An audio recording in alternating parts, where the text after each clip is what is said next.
идет в таком быстром, можно сказать, темпе, да.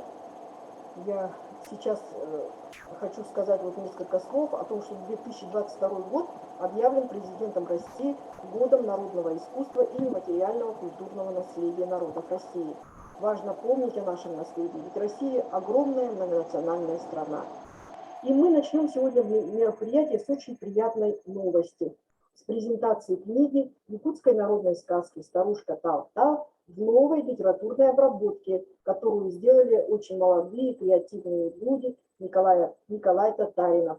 И иллюстрации сделала художница Дарья Татаринова. Она известный стилист, дизайнер. Перевод сказки на якутский язык сделан известным тоже журналистом Жанной Юлентьевой. И сейчас я сразу хочу перейти к художнику, иллюстратору книги Дарьи Татариновой. Пожалуйста, Дарья. Всем привет, здравствуйте. Сейчас мы хотим продемонстрировать маленькое видео с презентацией.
Спасибо большое.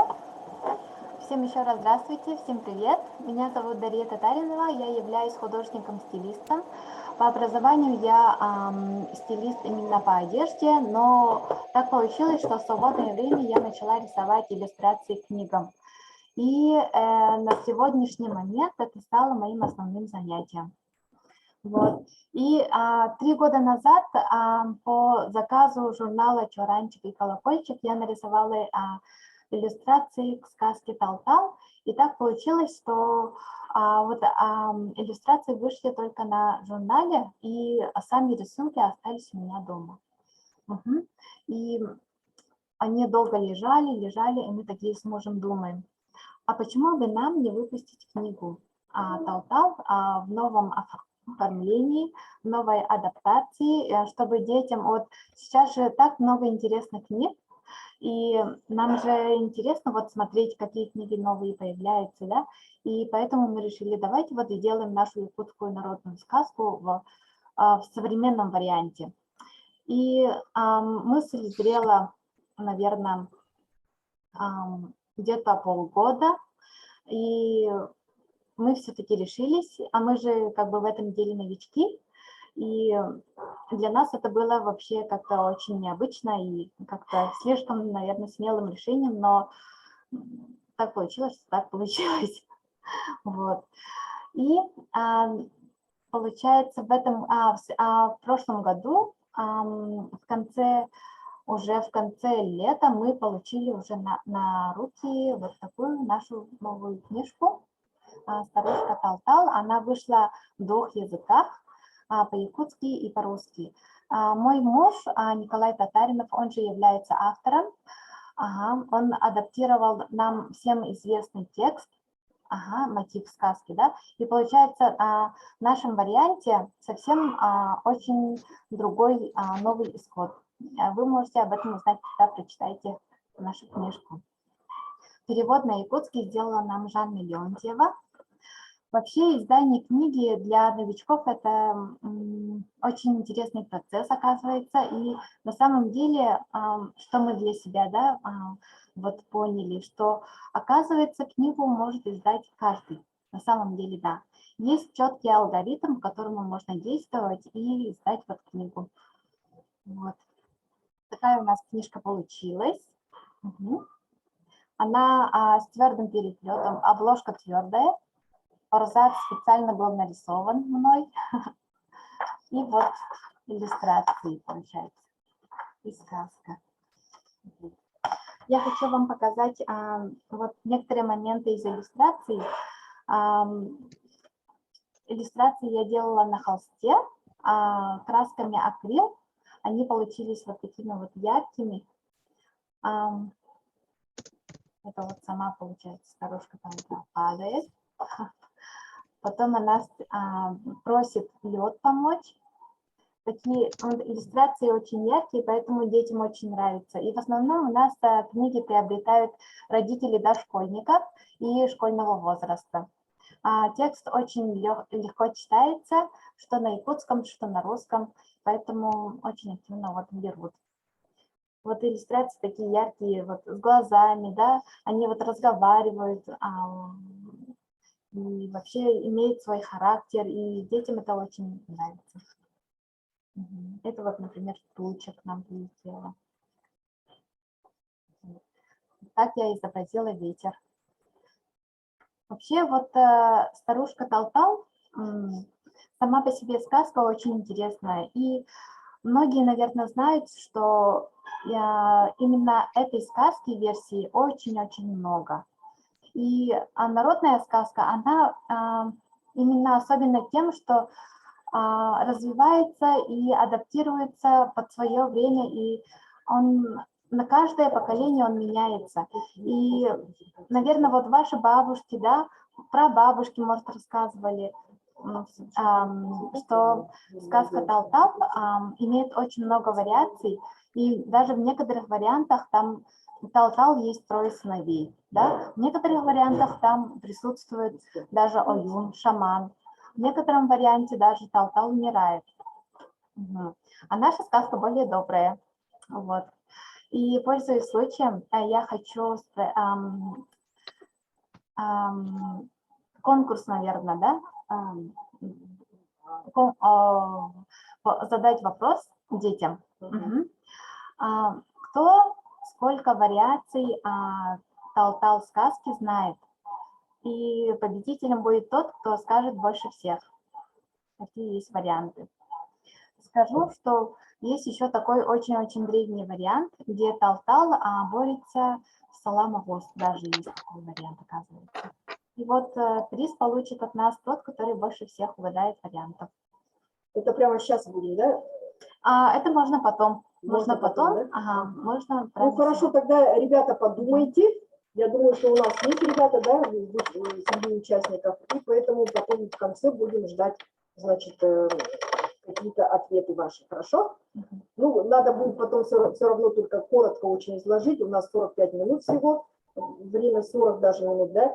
Сейчас у нас по программе, значит, идет у нас презентация якутской народной сказки, презентация сказки «Лунная девочка» в фольклоре разных народов. Пожалуйста, включите нам эту презентацию. Вот. Ну и я сразу хочу сказать, чтобы вы, дети, были более внимательны, потому что в конце, значит, как мы и обещали, в конце нашей презентации я задам вам несколько вопросов, и кто первый на них ответит, тот получит, значит, приз такой очень хороший у нас есть. Это билет в цирк на 16 число на 3 часа. Билет 1. Вот, сразу предупреждаю. Так что слушаем внимательно нашу презентацию. Ну и что я хочу сказать, что сказки один из фольклорных жанров, сказки всех народов мира можно разделить на три, значит, на три части, да. Это бытовые сказки о животных и волшебные сказки. И вот я говорю, что надо быть внимательными, да, во время презентации. Значит, бытовые сказки, в основе лежат каждодневная жизнь. Вы сами уже представляете, какие могут относиться именно к бытовым сказкам, да. Здесь нет чудес и нет фантастических образов, там больше люди действуют, да. Сказки о животных, конечно, мы понимаем, что это мир животных, в них воспринимается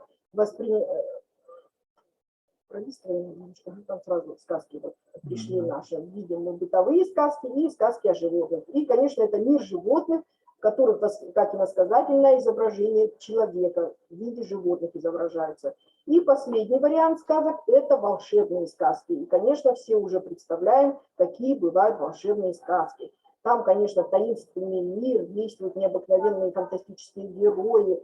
И, естественно, волшебные сказки тесно связаны с мифологией, с преданиями, с легендами. Там тоже всегда очень много бывает фантастических образов. Тоже наша самая Аланхо, я думаю, там тоже очень много волшебных персонажей, да? И все мы, думаю, об этом знаем, помним, потому что это память народная именно воплощается в этих сказках, да, ведь я думаю, что со мной все с этим согласятся. И хотелось бы рассказать немножко о сказке «Лунная девочка». Ага, «Лунная девочка». Так, теперь хотелось бы, это очень известный сюжет, да, вот, пусть, ага, очень известный сюжет, и почему появился у нас вот изображение декабрист Николай Алексеевич Чижов. Я думаю, все мы знаем из истории, что было восстание на Сенатской площади, и очень много декабристов побывали в ссылке в Якутии. И почему я говорю немножко о Чижове, потому что многие наши ученые говорят, что именно в русской литературе сюжет «Лунной девочки» появился именно в поэме Николая Чижова «Воздушная дева» и был напечатан в альманахе «Утренняя заря» в Санкт-Петербурге в 1839 году. Поэтому я думаю, что именно вот такая есть тоже заслуга наших декабристов, которые именно свое поэтическое творчество связали тоже именно с якутскими народными преданиями. И об этом говорят очень многие ученые. Да. Вот. Теперь сам сюжет о лунной девочке. Сюжеты сказок у разных народов очень похожи, потому что похоже представление всех народов, нужно уже пройти, да? Вот. Значит, потому что у всех народов очень похожи представления о добре, о зле, истине и неправде, о справедливости и обмане. О том, что считать достоинством, геройством, трусостью, я думаю, что вы все с этим со мной согласитесь, да? И, в принципе, я уже почти заканчиваю, да? И вы знаете, значит, я тоже, когда готовилась к этой презентации, значит, я прочитала книгу Юрия Евгеньевича Березкина, доктора исторических наук, «Мифы Старого и Нового Света». И вот даже сюжет о лунной девочке, он проходит, ну, я не знаю, где-то 50 именно перечислено народов, если не больше, да, просто очень большое количество именно проходит именно этот сюжет о лунной девочке. Вот, и просто хочу еще несколько раз сказать, уже заканчиваю. Вот. Так, например, у многих народов бытуют сказки, объясняющие происхождение пятен на Луне. Некоторые ликойдийские сказки, самые древние, объясняют происхождение пятен на Луне, появление человека, окраску и повадки животных и многое другое. Ганасаны видят на Луне. Можно там вот эти вот картинки с юными девочками? До этого, да, вот такие картинки. До этого еще картинки были красивые, да, вот на этой пока остановимся, да. Вот, Нгасаны видят на Луне фигуру шамана, поднявшегося туда и ставшего мужем Луны. Нанайцы видят девушку-лягушку, китайцы видят зайца и называют Луну нефритовый заяц. В книге югоюрских сказок под редакцией Жукова и Чернецова «Лунное лицо», вот об этом написано, значит, да, ученые много внимания уделяют, я бы сказала, именно этому сюжету о лунной девочке. Вот, и на этом, я думаю, заканчиваю. А нет, вот на этом остановимся. Теперь, значит, духовность и современность. Все откладывается в памяти народа и передается именно через устное народное творчество, о котором мы сейчас говорим, и год которого объявлен 2022 год. И творчество это передается от поколения к поколению. Теперь хочу сказать, что наш бриллиантовый цирк поставил сказку «Луна». Это история по мотивам, как они пишут, значит, читаю вот их резюме, так сказать, да, пресс-релиз. Это история по мотивам якутской народной сказки «Уйкыга» будет рассказана удивительным языком цирка. История о бедной девушке, у которой была настолько сложная жизнь, что она предпочла жить на Луне. До сих пор, вглядываясь на Луну, мы ищем силуэт этой девушки. И происходит, конечно, захватывающее действие на арене цирка. И вот опять-таки, как мы обещали, у нас вот разыгрывается билет в цирк, да, и я хочу, чтобы кто-нибудь, наверное, прямо сейчас мы время посмотрим, да, у нас еще немножко есть время, да, кто-нибудь из детей позвонил и сказал, можно сейчас, наверное, да, сразу, да, позвонил и сказал, назвал мне любые сказки народов мира, да, 2 бытовые, 2 о животных и 2 волшебные сказки. Пожалуйста. Кто-нибудь сейчас позвонит нам? Нет, не звонить, то есть, да, а именно на WhatsApp выйти, участников там включить. Ага. Или в чате. А давайте в чате. Давайте в чате, ребята, напишите, и кто первый нам в чат напишет, там, с кем мы и созвонимся, да ведь? Да, ведь? С кем мы и созвонимся, и обязательно передадим вот этот билет. Он будет здесь, в нашем музее, и дальше мы с ними свяжемся. Хорошо? И я думаю, что тогда вот, Дарья, вы же тоже говорили свое вот это. Давайте в чате ребята напишут, да? Давайте. Ну, если будут писать, Да ведь? ага. Это к моему вопросу, да? Да, к вашему вопросу. Можно еще раз повторить вопрос. И вот подошла у нас Жанна Леонтьева, переводчик этой сказки, может, несколько слов скажет. Дашенька, пожалуйста, еще раз скажите вот ваш вопрос, чтобы дети кто-то написал нам. Не видно? И получит вот такую красивую книгу. Наш вопрос – это сколько еще версий сказки «Тал-Тал» вы знаете? Кто угадает больше всех, тому и приз. Ну, они коротко должны написать, да? Они коротко, очень коротко. Основной смысл можно там написать. К нам пришла Жанна Леонтьева, это наш переводчик на русский, на якутский язык, извините. Вот. И хочу сказать, что перевод на якутский язык, вообще перевод, да, дело такое, это отдельное искусство. И вот это очень ответственное дело. Это наш прямо родной человек. Ага, и несколько слов скажет. Добрый день, уважаемые участники сегодняшнего сказочного мероприятия. Ну, я работаю детским журналистом в детской газете «Кескил», она раньше называлась «Беленгол», где долгое время работал народный писатель Якутии Николай Егорович Моргинов Аммачевия, который, кстати, тоже много произведений посвятил якутским детям. Толстовель того, наверное, вы все знаете. И мне по работе и иногда по душе приходится, или иногда вот даже сама специально делаю переводы. И когда ко мне обратилась дизайнер, да, художник этой книги, Дарья Татаринова, я с удовольствием согласилась поработать и перевести вот этот текст. Было время, что именно когда началась пандемия, все сидели дома, я удаленно работала, а еще параллельно я училась в магистратуре Института зарубежной филологии и регионоведения по направлению кино циркумполярного региона. И вот как-то так вот вся загружена была. С другой стороны, это новые условия, что удаленка и так далее. И вот как-то наоборот, это как-то мне интересно стало, что нужно было сделать перевод. И я одним на контрасте как-то, наоборот, это было нечто для меня, как свежее дыхание. И я вот за один вечер это сделала. Спасибо большое, Жанна, что мы к нему подошли, сегодня рассказали немного об этом. Автора очень хороший, мне очень понравился слог автора. Да. Даже и вот молодые ребята, и такие креативные, и в общем, очень интересная, я думаю, книга получилась. И на якутском языке, и на А вот в русском, да? планах это анимировать еще, да? Да, вот эту было книгу? бы Да. неплохо, да? ведь? Я Даша, написала, вы вот не собираетесь рабочий анимировать? сценарий я написала, Уже но даже, нужно да? дорабатывать. Ага, прекрасно. Мы Но, к открыты сожалению, у всем нас время предложениям. совсем мало, у нас поэтому сейчас еще несколько выступающих.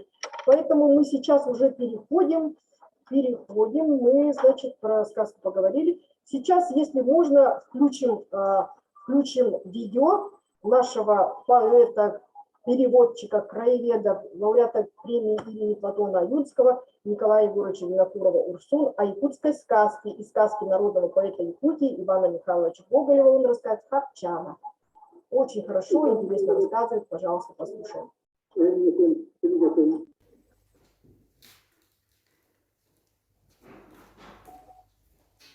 Uyban Gogolevi men dördüvar 5 klas görünəhəcən hırtaqına kene qarşana gen ostoriyata tuspa kenegenen biçaytından taqsımda ol yetötüve tibite. Ol şöyle bağı birinden Allah'ına ostoriya, sana yıllar ostoriya den atta. Onu deginen tuğ buhitenen bile proza kutukurlar. O kinan baran bu ostoriya hüdda galbaq.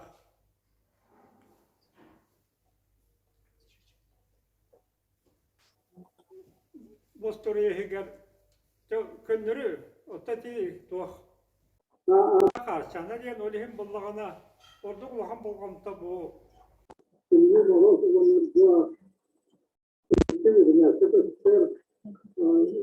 Rosa onur köstör onna siyene qarşana köstör kıvlar köstör kıvlar otu tinne kulaklar arada onun bulağına kötü os onluk tuğ olbatak kenen baran men uçulur dağı oğa hana var bu bir okutur olak bu ola turar kem köstörün kutup onda Suriye açık aytar etini onda gılbıt bıhıla oğa tuğun oğa ödebilüger gılbıt dedi Müşavar ki dağıl bağıt etimni morosa onlar tuğundan egen ana jılga sığanak o etinde kosturiyalar elbaktar o kemer bir kehi bir kene bollağına tuğ atın ariyatın onda min hamek raksabetim diyen bollağına hamek raksabetim diyen otuvarga kini bu payat bolan Güzel bir kohanlar gelir bana. Doktor ülküdüller o karşına da sanatta kızlar hanımlara dağını varsa bayağı onu şey bayağı kohanlarından bir onunla ülküdüller olun ülküdüller o hokay kutuğunu korobot diyen atanlarını onunla vardı ki ne şey bayağı yapsaran kildiler onu hüddagan tatlar. Bir adın kemiğer. Bir orada bir saspet eti bulur. 5 klas kuyruğuna geçenler. Tödüs klas kuyruğuna geçenler. Onu daha şöyle bu ostoriyanı men abastan kırptımında ben Google yaptı huriyatı varın onu daha bastan kırptım. Kini onu degine lakına bodan edde vallahi ne. Otuttun dolar ekey bu vakta çıkıyor. Bu ne der ki. Onun men bir hana var ben Google yaptan emniyorların tanırıyordun toygun etekendeki romanların romanların suruyum bu da ne kini bu ostoriya var ki Allah'ın bulğan kuran ondan bir destere de karşılandı. Onu cikteni uğrarlar balağına o tümlü moroz oğunları tabiatı bıtığı aptağı bit onun bir koha bir narsini kuturukta kukakta oran ki bir onu tehderi ondan da oğuzun balağına onu uğraştığı kim karşılanan uğrar. Doğru onu uğurlar manna. Neden bu alıpta alıpta ostoriyaları diye bir dili onda nuça atın o muhtarı ostoriyaları mata kolban kurduk. Bir evlite neden o çoğuz kolu o Уважаемые участники нашего мероприятия, у нас, как мы сказали, мероприятие только чат Zoom 40 минут, и сейчас он прервется. И после того, как прервется, мы очень просим всех зайти по новой. Хорошо? Все, спасибо.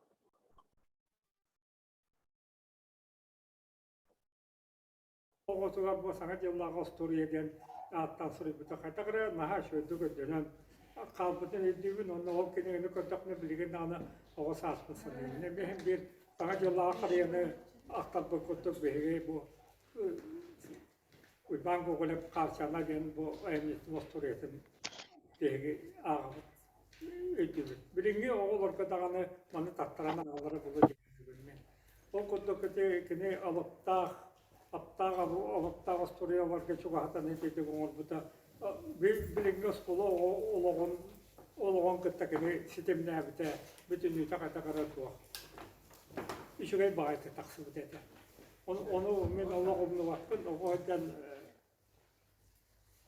бұл қарчананы ол ең болдағына болда бұл. Темен Петрович Иван Ковалевқан абыт bir qohonlağıl qohon öğreter. Kim burada qarçanalaq bu vaxtda.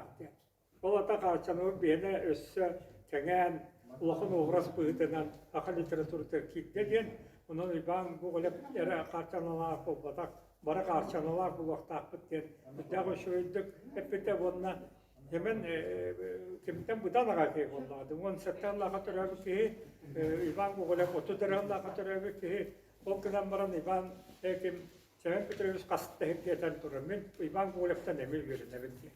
Sonra bu bir balış suriyateten verin eti bu İvan Kovalev'ten çakşıyatanı ulaktan elkattan verildi ulaktan talanlağın yoğunlağın eti bilini bular. Onu şey dedik.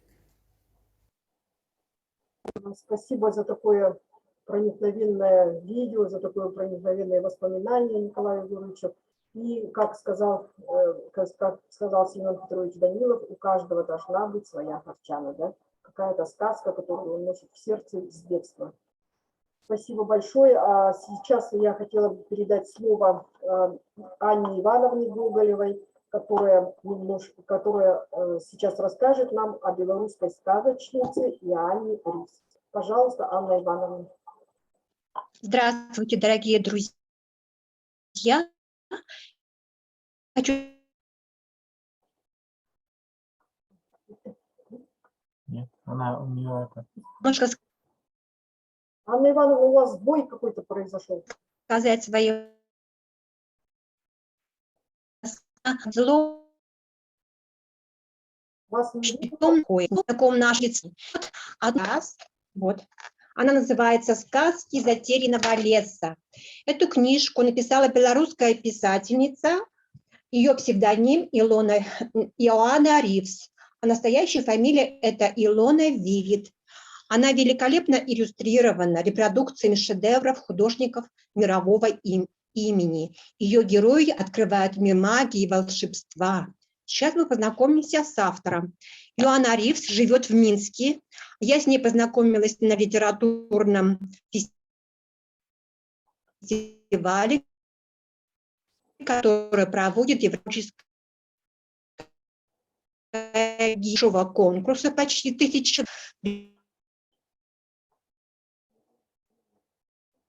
конкурсе 18. Илона Ривз. На ее творчество влияет творчество актера Киану Ривз, который родился в Бейруте. У него была очень сложная судьба, много в ней есть таинственного, недосказанного. И она взяла псевдоним Ривз. Она выпускница Академии музыки, бакалавр искусств, член музыкальных деятелей Белоруссии. Жизнь ее связана с музыкой, педагогикой.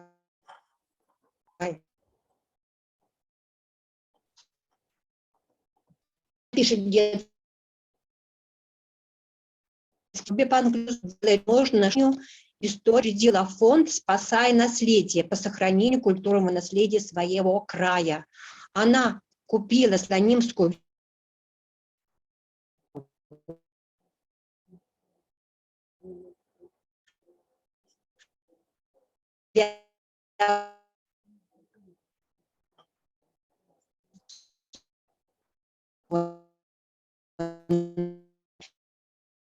какой-то волшебный